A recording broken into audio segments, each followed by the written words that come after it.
It is Robbie and Carly. Tuesday morning, we're at Fast Fit 20 in Karratha, and on the line with us right now is Awhina from MAFS. Hello, Awhina. How are you? Hey guys, good, thanks. How are you both? We're good. I wasn't expecting to still be chatting to you and have you still in the experiment. I'm not going to lie. When you put stay that day, I nearly fell off my couch.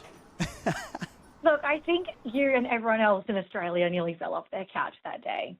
Can you give us a little bit of an insight into kind of why you wrote that and gave Adrian a second chance he probably didn't deserve? I guess from an outside perspective, it's so easy to say what we could or should have done. When you're living in that experiment, things move so quickly. And like we saw with Jamie, we thought she was leaving and then she stayed. Like, you are so hell-bent on one direction, and then there's so many moving things in the background, and you end up changing that mind. But in saying that, like, I feel like for me, I gave up a lot to be in that experiment. Like, for me, it was months. Like, I was one of the first people approached, so I had like months of build-up, so much anticipation, like leading up to meeting that person at the end of the aisle. I think it was just hard to let go of the idea, maybe. Were you ever thinking, oh, maybe they should do an Elliot for me and just give me a new partner? That'd be nice. You know what? No comment. Hey, I wanted to ask you, obviously homestays are happening at the moment, but one thing we haven't heard about yet is how did Cleo feel about what Corina said about her? Because by now she obviously would have seen the show and how it all went down. Has Corina reached out to Cleo? Oh, it's really funny. Cleo and Corina, like the moment the experiment ended, the first weekend, we're back in Perth, they bumped into each other at an event in Perth. Perth is a small place, I'll tell you that right now. And Cleo approached her and like called her out for it essentially, because like they had each other on social media. Corina had added Cleo during the experiment.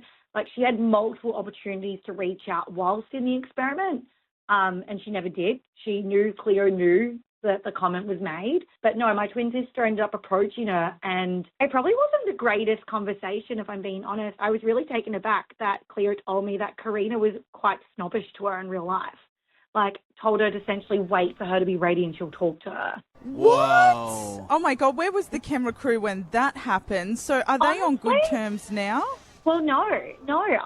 It's really hard because in the experiment, again, things move so quickly, you kind of forget these moments happen. So, like, you move forward and something else is happening. I mean, look, we all love Elliot again, right? But you go back 5 weeks and we didn't. So I'd kind of forgotten about that comment. I'd kind of forgotten about the retreat. You forget it all. And then when you watch it play out again, it brings it back up and it reminds you. And then you have those conversations again. And we're kind of like, actually, no, like, the apology wasn't authentic. It was a save face. Even in the experiment, I remember thinking to myself, you know what? They've got issues in their relationship. I'm not even going to bother getting into this. Paul is my friend, and I'm just going to let it be dropped, even though I didn't feel like that apology was authentic. Like, it was almost practically shouted at me with a lot of deflection in there. And then to be reminded by my sister that she's had to go approach Carina and say, hey, I don't appreciate that comment, but be essentially told to wait over there. I was like, oh my God, the gift that keeps on giving. I'm so curious about the dynamics of this. So obviously you're all at an event. She wanted to say her piece, and then Corina said, I'm not ready to talk to you. Like, you can, like a school kid, like you could wait in the corner? She essentially said, let me go get a drink first and just wait over there. And she made my sister wait 10 minutes before she addressed her. And I can imagine from what we've seen of Cleo, that did not go down very well. No, that didn't go down well. Fair enough.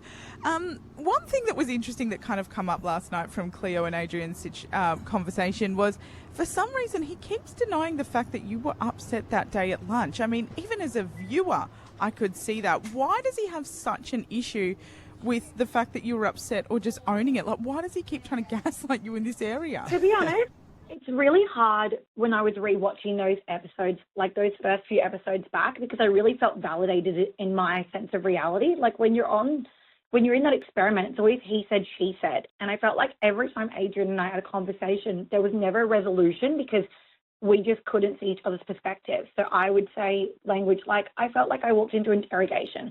I do feel like you handled yourself poorly over that promotional weekend.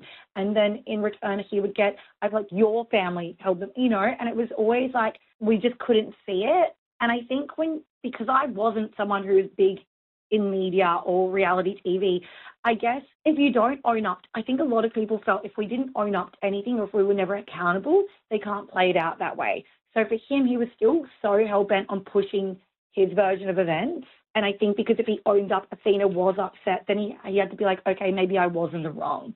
And he still wasn't ready to take any accountability at that time. He was happy to just, brush it under the rug. There's no resolution. We'll see who was right in the end, which that's not the way you should be with a partner. Watching that back, I really felt sorry for myself. Yeah, that is completely fair enough. I just don't really know if he was staying there for genuine reasons. And I kind of want to ask you about another couple as well, because, again, with Jackie and Ryan, watching them last night, all we hear from Jackie is how Ryan is not the one for her, yet they keep putting stay time and time again, which at this point I'm thinking they both just want the camera time. Like, it's so obvious. Would you agree with that? Or is there something we're just not seeing as viewers with those two? No, 100% I agree with that. They were the most confusing couples ever. And, don't get me wrong, Adrian and I, we were a roller coaster. That man sometimes. But we were a roller coaster that still had highs and we still connected. It's hard to explain. There was still an element of wanting to be in each other's company. I felt like when you really prodded Jackie and Ryan, there wasn't really ever anything they liked about one another. There was always this massive list of what they didn't like. And then they would kind of be like, oh, but we're happy. I'm like, okay.